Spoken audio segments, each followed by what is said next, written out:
അസ്സലാമു അലൈക്കും വറഹ്മത്തുള്ളാഹി വബറകാതുഹു. ഒരു ചെറിയ കഥ പറയാം. ഒരു സഞ്ചാരിയായ ഒരു വൃദ്ധൻ നടന്ന് ക്ഷീണിച്ച് ഒരു കിണറിൻ്റെ അരികിൽ വിശ്രമിക്കാനിരിക്കുകയാണ്.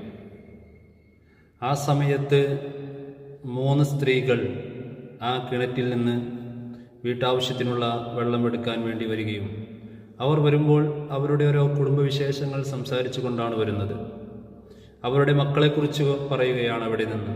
അതിൽ നിന്ന് 1-ാമത്തെ സ്ത്രീ പറയുകയാണ്, എൻ്റെ മകൻ ഒരു കായിക അഭ്യാസിയാണ്, അവനെപ്പോലെ മികച്ച ഒരു അഭ്യാസി ഇവിടെയില്ല, അവന് എല്ലാ അടവുകളും അറിയാം.